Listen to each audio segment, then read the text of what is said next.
নমস্কার দর্শক বন্ধু, জ্যোতিষশাস্ত্রের এই বিশেষ অনুষ্ঠানে আপনাদের সকলকে স্বাগত। দর্শক বন্ধু, নতুন বছর 2025 কেমন যাবে, এই যে জিজ্ঞাসা আপনাদের প্রত্যেকের মনে রয়েছে, আর আপনাদের মনের যে অনুসন্ধিৎসা সেটার উত্তর খুঁজে বেড়ানোই আমার কাজ। তো 2025 কেমন যাবে সেই নিয়ে আপনাদের সামনে ডিটেলস বলবো। তো আমি যা বলতে চলেছি সেটার অ্যাকুরেসি লেভেলকে বোঝার জন্য আপনাকে দুটো কাজ করতে হবে। এক হচ্ছে আপনি এটাকে রাশি অনুযায়ী শুনবেন, অর্থাৎ আপনার যদি কন্যা রাশি হয় কন্যা হিসাবে কন্যা রাশি শুনবেন, আর আপনার লগ্ন কি সেটা দেখে নিন। হতে পারে আপনার লগ্ন ধনুরাশি, তাহলে ধনুরাশি হিসাবেও শুনবেন। তো দুটো শোনার পর একটা অনুপাত বার করবেন, আর সেই অনুপাত অনুযায়ী নিজেকে কি হতে চলেছে সেটাকে ভেবে নেবেন। যদি ভালো দুটো অনুপাতেই ভালো বেরোচ্ছে তাহলে ভালো হবে, যদি দুটো অনুপাতে একটা ভালো একটা খারাপ তাহলে মাঝামাঝি হবে, আর দুটো অনুপাতে যদি খারাপ বেরোয় তাহলে খারাপ হবে। এবার কতটা ভালো হবে কতটা খারাপ হবে এটা বোঝার জন্য আরও একটা জিনিস করতে হবে, সেটা হচ্ছে আপনার দশা অন্তর্দশা কী চলছে সেটাকেও বুঝতে হবে। দশা অন্তর্দশা যদি আপনার পক্ষে থাকে তাহলে ভালোটা নিশ্চিত ভালো হবে। তো এইভাবে জিনিসটাকে ভাববেন। আমি আসবো মূল আলোচনায়, কিন্তু তার আগে আপনারা যারা আপনাদের কুণ্ডলী আমাকে দেখাতে চাইছেন, আমার সাথে যোগাযোগ করতে চাইছেন, তাহলে আমি অনলাইন পদ্ধতির মাধ্যমে আপনাদের সামনে জুড়ে যাব।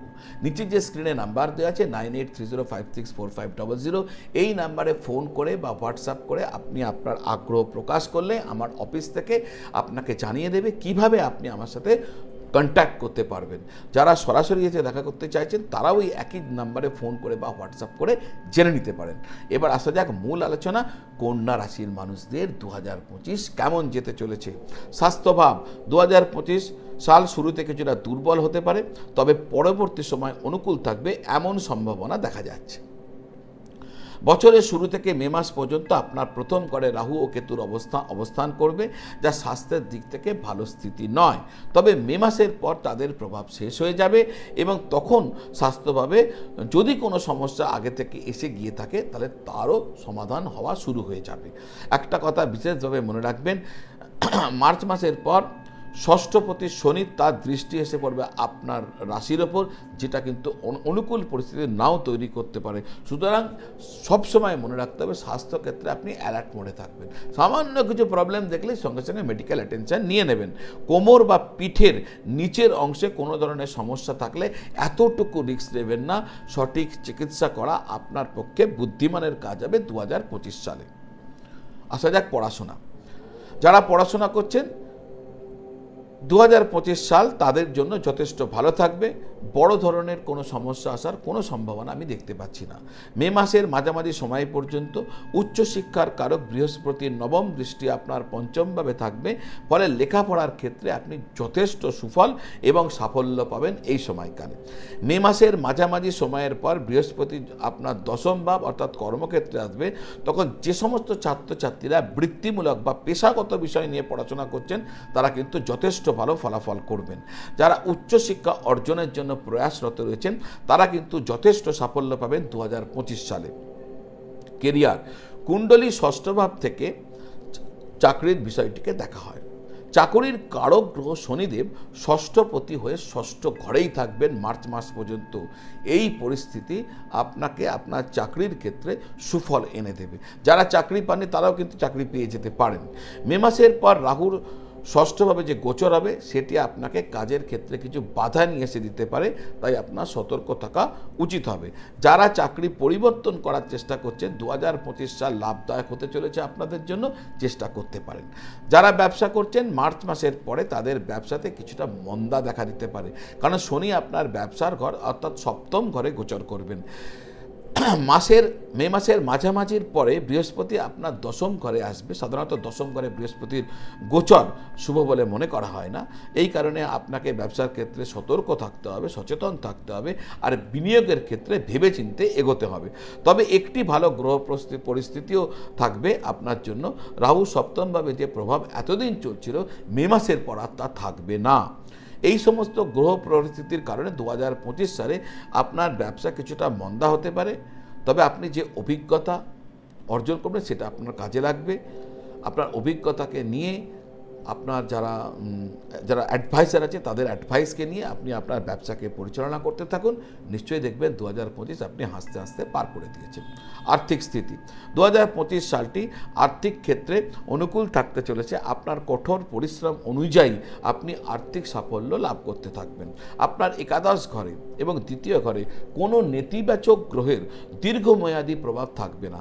ফলে আপনি আপনার ব্যবসা বা চাকরি, আপনার যেরকম পরিশ্রম, আপনার যেরকম যোগ্যতা, সেই অনুযায়ী আপনি অর্থ সংগ্রহ করতে পারবেন। মে মাসের মাঝামাঝি পর্যন্ত ধন সম্পদের কারক গ্রহ বৃহস্পতির নবম গোচর আপনার জন্য আনুকূল্যতা এনে দেবে। এরপরে বৃহস্পতি কর্মের ঘরে গোচর করে আপনার ধনসম্পদকে দেখবে, ফলে আপনার ধনসম্পদ বাড়িয়ে দিতে পারে আর টাকা নষ্ট হওয়ার হাত থেকে আপনাকে রক্ষাও করবে। 2025 সালে আপনি আপনার উপার্জন অনুযায়ী যথেষ্ট অর্থ সঞ্চয় করতে সক্ষম হবেন। বৃহস্পতি আপনার সঞ্চিত অর্থকে রক্ষা করবে। এই হলো আপনার আর্থিক পরিস্থিতি 2025। গাড়ি, বাড়ি, ভূসম্পত্তি, কন্যা রাশির জাতক জাতিকাদের এই বছরের প্রথম ভাব জমি জমা, ঘর বাড়ি, ফ্ল্যাট এ সমস্ত কেনার পক্ষে ভালো। চতুর্থ ঘরের অধিপতি বৃহস্পতি মে মাসের মাঝামাঝি পর্যন্ত ভাগ্যের ঘর নবম ঘরে থাকবেন। ফলে যারা ঘর বাড়ি দৌড় এসব বাড়ি ঘর জমি জমা কিনতে চেষ্টা করছেন তাদের সেই চেষ্টা ফলপ্রসূ হতে পারে। যারা গাড়ি কেনার চেষ্টা করছেন বছরের শুরু থেকে মার্চ মাস পর্যন্ত যে সময়, সেটা কিন্তু ভালো থাকবে। যদি কিনতে চান তাহলে এই সময়ের মধ্যে বিচার বিশ্লেষণ করে তবেই গাড়ি কিনবেন। আবার বলছি, গাড়ি তো কিনতে পারেন, কিন্তু আপনি অনেক ভালো করে বিচার করবেন, বিশ্লেষণ করবেন, টেকনিক্যাল দিক দেখবেন, তারপরেই এগোবেন। প্রেম জীবন, কন্যা রাশির জাতক জাতিকাদের জন্য 2025 সালটি প্রেম জীবনের ক্ষেত্রে মিশ্র ফলাফল দেবে। পঞ্চম ঘরের অধিপতি শনি বছরের শুরু থেকে মার্চ মাস পর্যন্ত ষষ্ঠ ঘরে থাকবেন। ষষ্ঠ ঘরে পঞ্চমেশের গমন ভালো লক্ষণ নয়। ফলে আপনাকে প্রেমের ক্ষেত্রে কোনো না কোনো সমস্যা ভোগ করতে হতে পারে। মার্চ মাসের পর শনি সপ্তম ঘরে প্রবেশ করবেন। ফলে যারা সেই সময় প্রেম বিবাহ করতে ইচ্ছুক তাদের জন্য লাভদায়ক হতে পারে। বিবাহ এবং দাম্পত্য জীবন, বছরের প্রথম অংশটি যারা এখনো বিয়ে করেননি আর বিবাহের জন্য চেষ্টা করছেন তাদের জন্য লাভদায়ক হতে পারে। এই সময়কালে যারা বিবাহ করবেন তারা যথেষ্ট ভালো যোগ্য জীবনসঙ্গী বা জীবনসঙ্গিনী পেতে পারেন। মে মাসের পর যেহেতু বিবাহের সম্ভাবনা কমে যাবে, তাই আপনাদের উচিত হবে বছরের শুরু থেকেই খুব বেশি করে জোরদার প্রচেষ্টা করা, যাতে মে মাসের মাঝামাঝি সময়ের আগেই আপনাদের বিবাহ সুসম্পন্ন হয়ে যায়। দাম্পত্য ক্ষেত্রে বছরটি মিশ্র ফলদায়ক হতে চলেছে।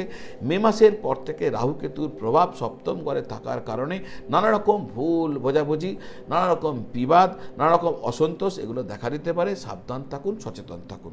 শনির উপস্থিতিও সম্পর্কের মধ্যে জেদ, একরকম মনোভাব এগুলো সৃষ্টি করে সম্পর্ককে সমস্যার জর্জরিত করতে পারে।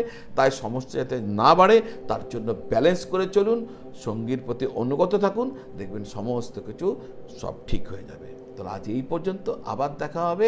সকলে ভালো থাকুন, সকলকে ভালো রাখুন। নমঃ শিবায়।